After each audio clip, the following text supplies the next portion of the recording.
Então vamos nesse momento fazer a nossa prece de início. Para isso vamos cada um achar o seu jeitinho de sentar na cadeira, se acalmar. Vamos deixar os nossos problemas, as nossas dificuldades, as nossas dores, o máximo possível lá fora.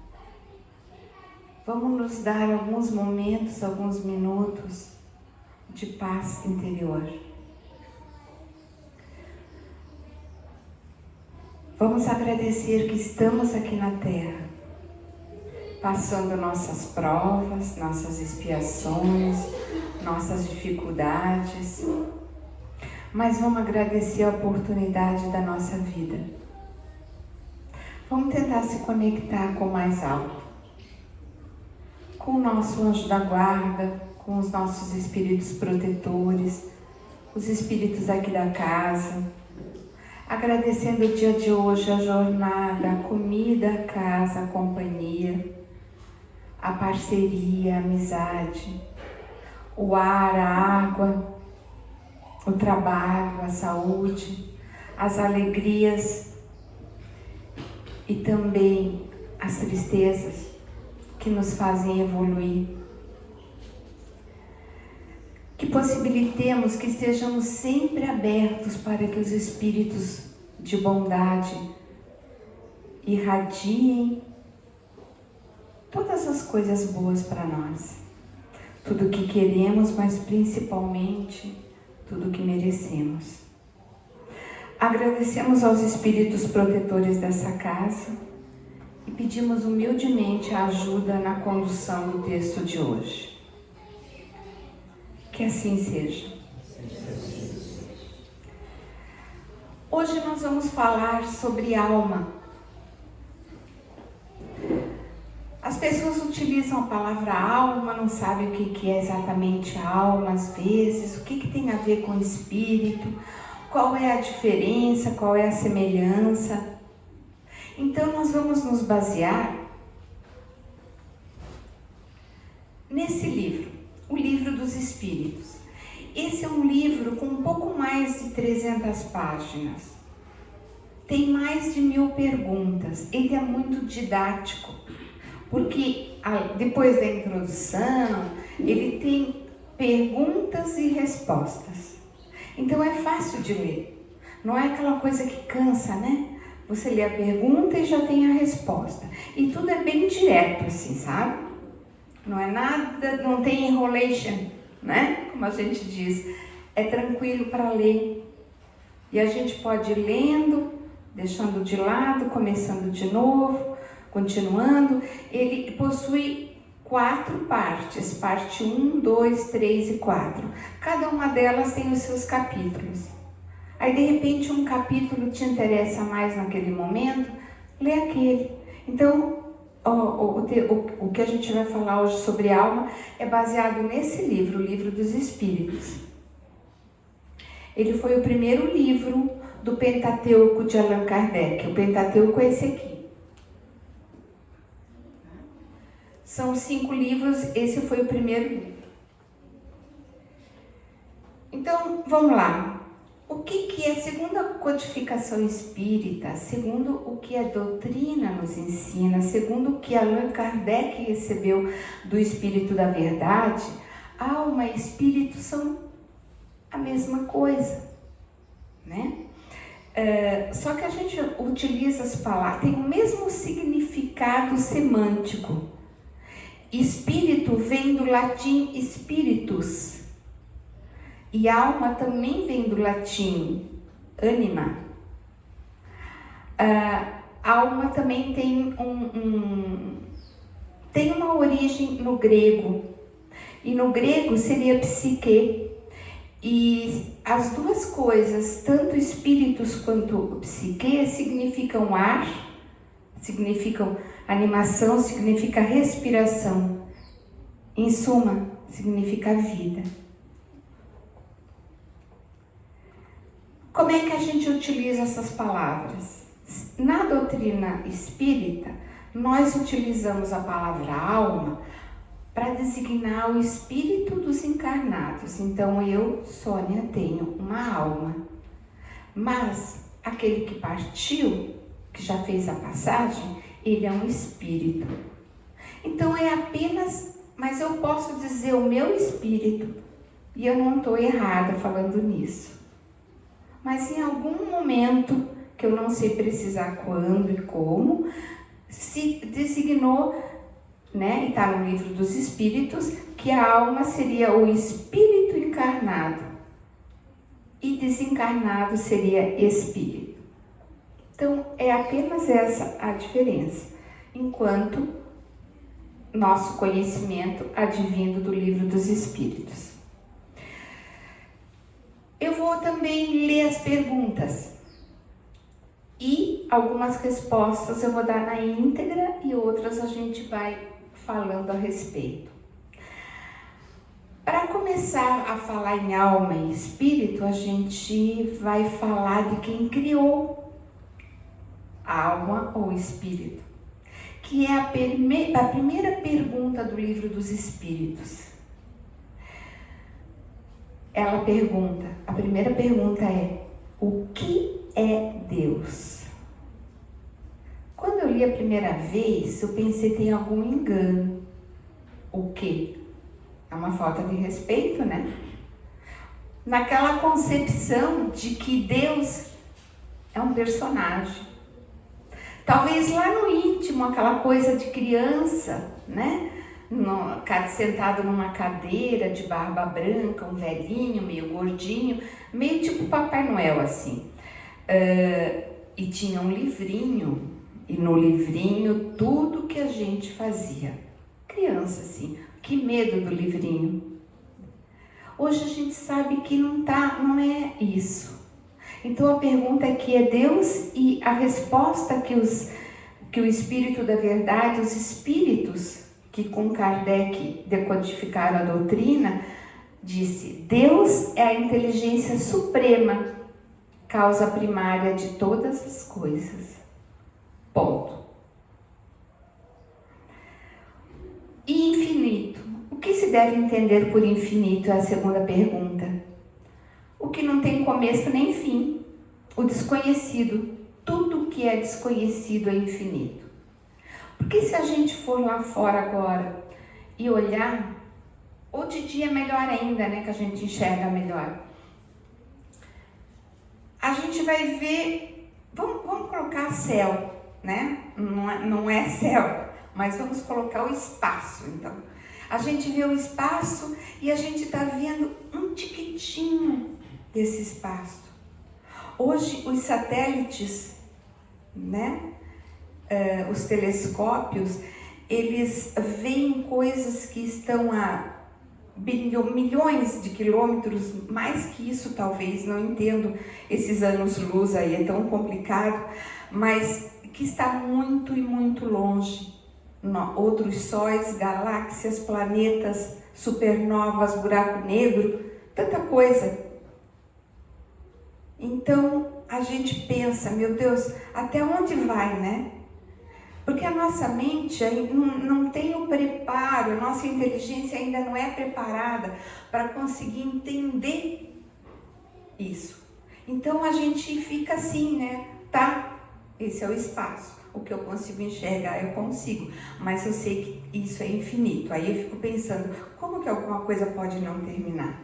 Mas eu não vou conseguir entender isso dentro da capacidade que eu tenho hoje para entender. Precisa mais algumas vidas, mais muitas vidas, mais muita evolução. Pode o homem compreender a natureza íntima de Deus? Não. Falta para isso o sentido. Falta para isso a nossa evolução. Penetrará o homem um dia o mistério das coisas que lhe estão ocultas? Literalmente está no livro. O véu se levanta a seus olhos à medida que ele se depura, mas para compreender certas coisas, são-lhe precisas faculdades que ainda não possui. Então é isso que eu acabei de dizer, né? Nós estamos num momento evolutivo que nós ainda não temos condições de entender.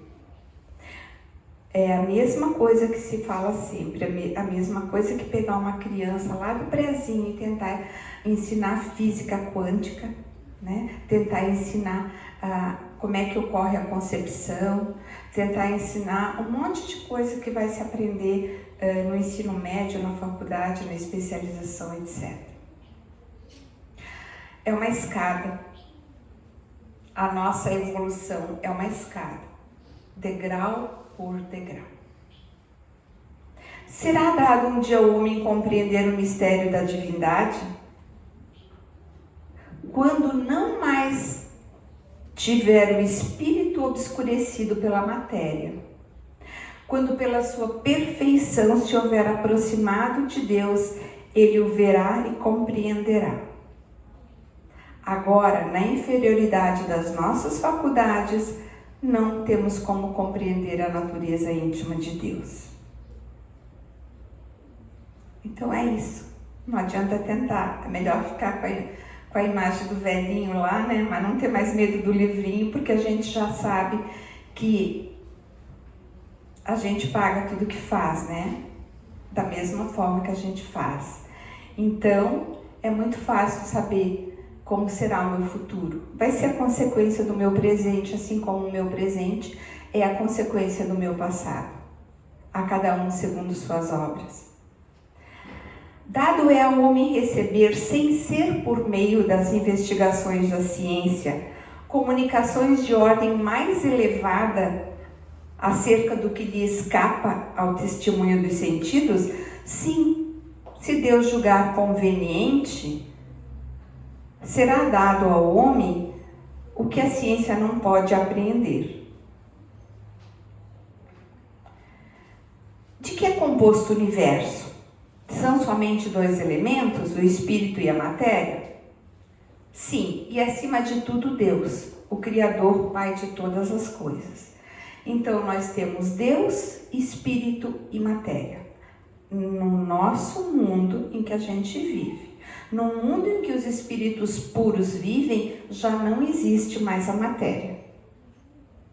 Mas no nosso, por enquanto, e provavelmente mais um tempo, um bom tempo, nós teremos ainda a matéria.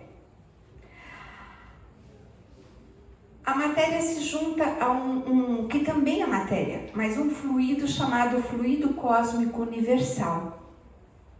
Né? Então nós temos esse fluido que aos nossos olhos normalmente nós não vimos, mas nós estamos imersos nesse fluido. Que definição podeis dar à matéria? O que é a matéria? A gente fala tanto da matéria, somos feitos de matéria, matéria, matéria. O que é a matéria? A matéria é o laço que prende o espírito, a matéria é esse bichinho que está aqui rodando, também é matéria. A matéria é o laço que prende o espírito.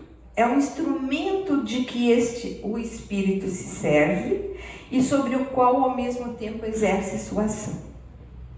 Desse ponto de vista, pode-se dizer que a matéria é o agente, o intermediário, com o auxílio do qual e sobre o qual atua o espírito. Na fase evolutiva que nós estamos, o espírito precisa da matéria para que nós façamos a nossa evolução. E muito mais, a matéria precisa do espírito, porque sem o espírito não existe vida. E o espírito o que é? Simples. O espírito da verdade, né, os que codificaram, disse apenas isso. É o princípio inteligente do universo. Aí foi perguntado qual é a natureza íntima do espírito. E foi respondido: não é fácil analisar o espírito com a vossa linguagem. Para vós, ele nada é. E por não ser palpável, vocês não apalpam, não conseguem enxergar ele, então ele nada é. Para nós, é muita coisa. Ficai sabendo, coisa nenhuma é o nada e o nada não existe. Isso é profundo. É o espírito sinônimo de inteligência? A inteligência é um atributo do espírito. Não é a mesma coisa, inteligência e espírito. O espírito tem um atributo da inteligência. Às vezes eles se confundem na linguagem de vocês, né? Mais ou menos. Para vós é mais ou menos a mesma coisa. Na realidade, muitas coisas, o espírito da verdade, que significa o grupo de espíritos, né, que ajudou a codificar, eles não entravam muito profundamente em determinados assuntos porque não seria da compreensão. Nós estamos falando que esse livro foi em 1800 e, se eu não me engano, 53, por aí. Está fazendo 160 e poucos anos da primeira vez que ele foi editado, né? Então, se para nós hoje, que já temos a ciência mais avançada, nós já temos um pouco mais de conhecimento, ainda é difícil entender, naquela época era mais ainda. Então, é direto, as coisas são mais diretas. A mesma matéria elementar é suscetível de experimentar todas as modificações e de adquirir todas as propriedades? Sim, é isso que se deve entender quando dizemos que tudo está em tudo e que o nada não existe. Então agora vamos um minutinho sair e tentar entender ou relembrar uma coisa bem simples. Falando em matéria, a gente está falando na composição, agora, somente na composição do que nós vemos, né? É a parede, a cadeira, e somos nós. Então, nós somos feitos também, e as coisas que utilizamos, de elementos químicos. Existe uma tabela periódica de elementos químicos que a ciência já descobriu até hoje 115 elementos químicos, e nós conhecemos um monte. É o sódio que está no sal, é o flúor que ajuda os dentes, né, a não cariar. É o hidrogênio, é o oxigênio, é o magnésio, a prata, o iodo, né, o fósforo, o potássio, o cálcio, são elementos químicos. Esses elementos, vamos rever um pouquinho o que é o átomo, para depois conseguir chegar lá onde a gente quer de magnetização. O átomo é que nem um tijolinho, é o tijolo, o hidrogênio, um átomo de hidrogênio é um pedaço, o hidrogênio, né? Pode ter 2 átomos de hidrogênio, 3, 4, 5, oxigênio, flúor, sódio, potássio, tudo isso aí, umzinho deles é um átomo. É que nem o tijolinho, é a menor parte da matéria, daquela matéria, tá? Aí, quando se juntam vários átomos e formam uma substância, se diz que é uma molécula. Vamos juntar, acho que todo mundo sabe o que é a água. A água é H2O, né? Então, se junta 2 átomos de hidrogênio, 1 de oxigênio, e e é feita uma molécula de água. A água que a gente toma, a água que é imprescindível para a vida.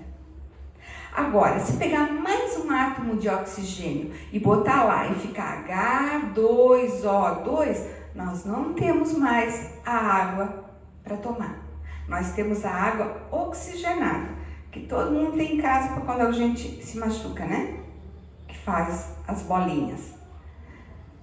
Então, gente, o que acontece? A matéria essencial, a matéria primitiva que existia, provavelmente no início da formação desse planeta, foi se transformando em vários tipos de matérias diferentes.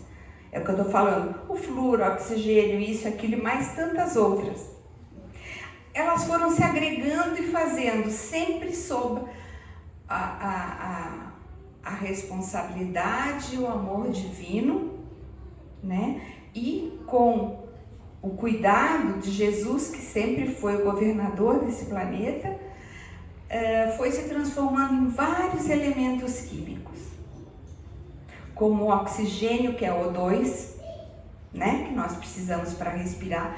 Sem ele não existe vida, assim como o H2O também não existe vida para nós. Talvez muitos dos nossos irmãos da criação divina, habitando outros planetas, não precisam disso, eles precisam de outras coisas. Por causa disso que às vezes os satélites passam por planetas, ou mesmo o homem foi à Lua, não tem vida, não tem nada. Eu não vi nada, eu não vi o que os meus olhos enxergam, não tem ar, então não tem vida. Talvez não precisem do O2, precisam de outra coisa, né? Mas voltando aqui, então esse é o composto básico da matéria. E por que a gente fala isso? Porque no início era a matéria elementar. Essa matéria elementar, ela foi se transformando de algumas formas em várias matérias. Assim como no início nós também não éramos que nem somos agora. Nós fomos evoluindo e nos transformando.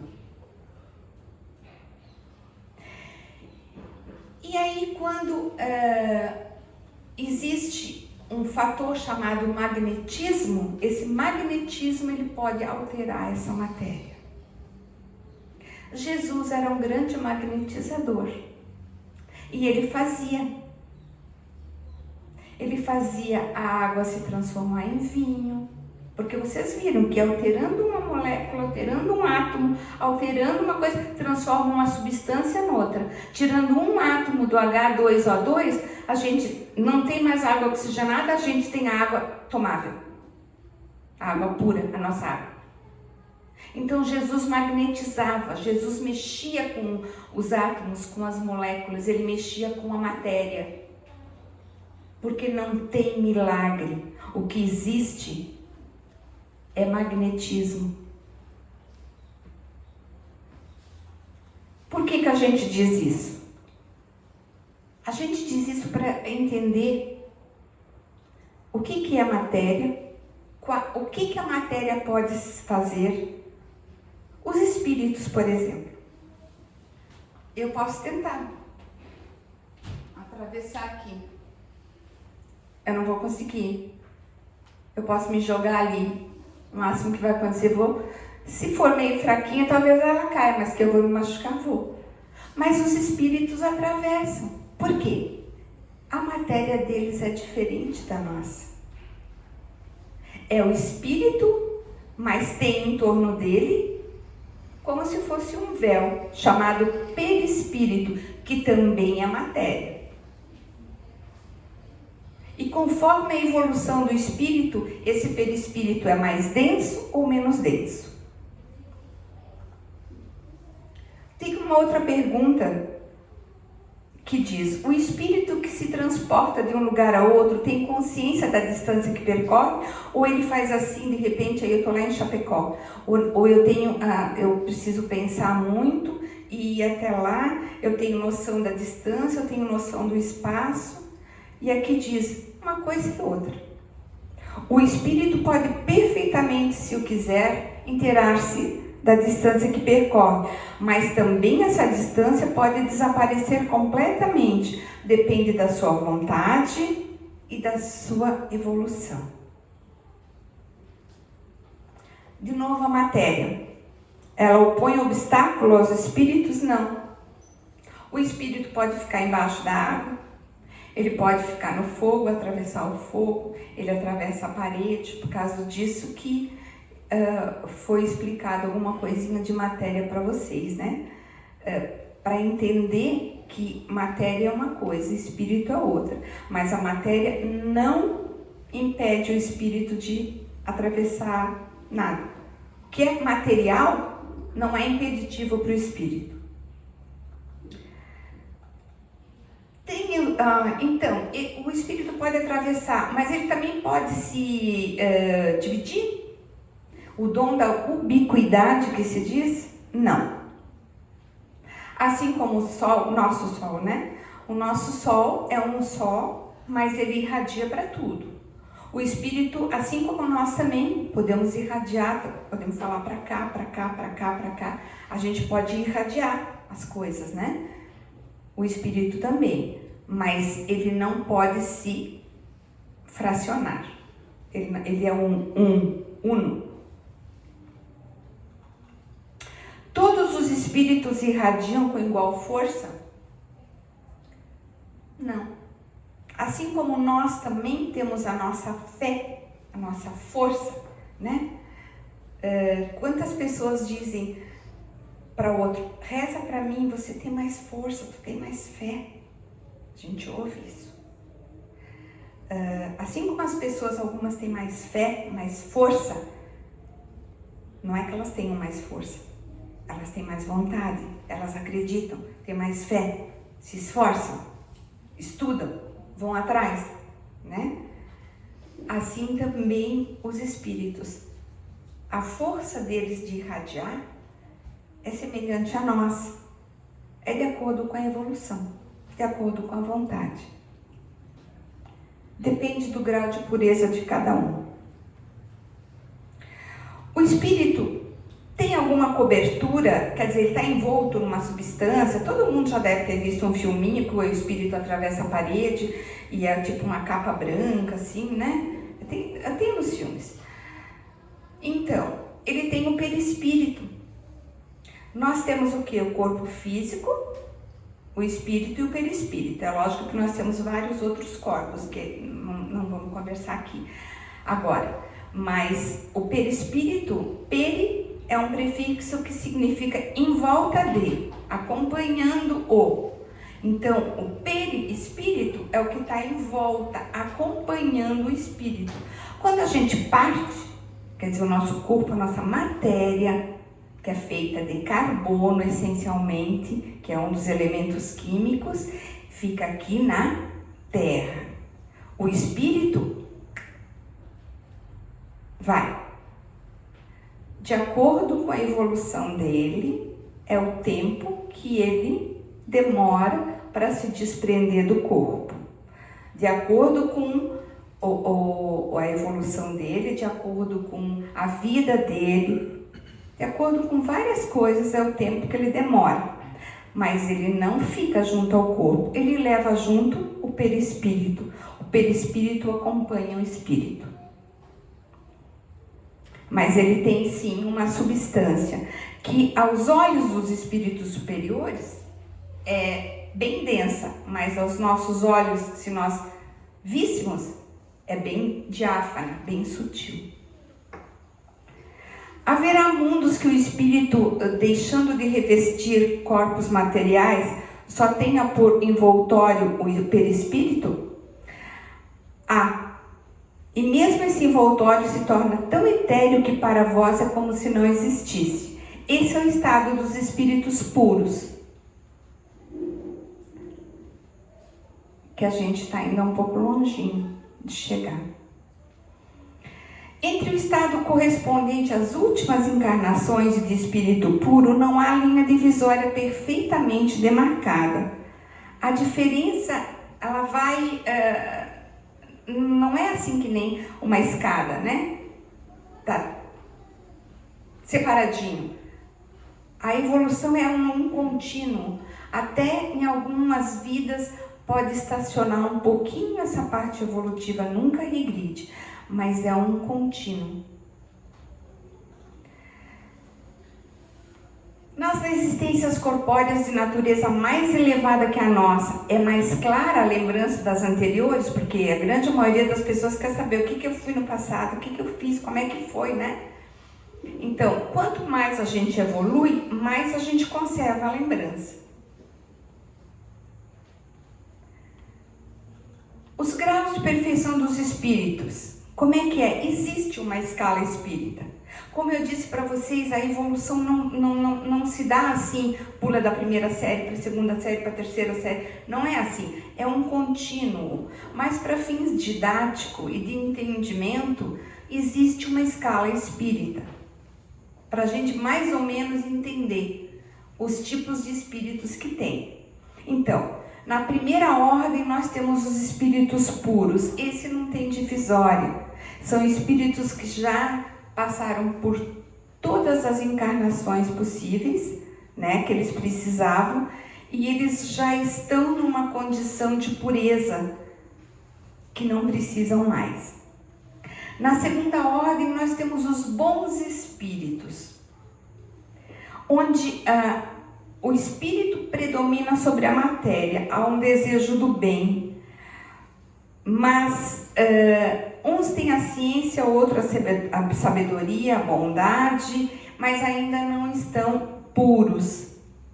Eles já entendem bastante da divindade, mas eles ainda não estão perfeitos. Eles ainda precisam passar algumas provas. Provavelmente eles não têm mais expiações, mas eles têm provas ainda.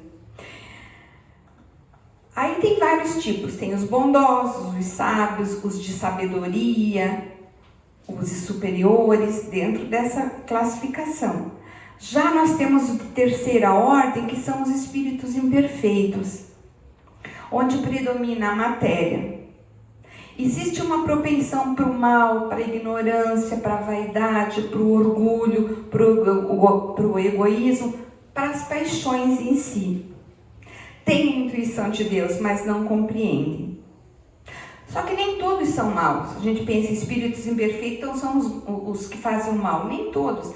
Apenas alguns não fazem o bem, não fazem nada. Nem o mal, nem o bem.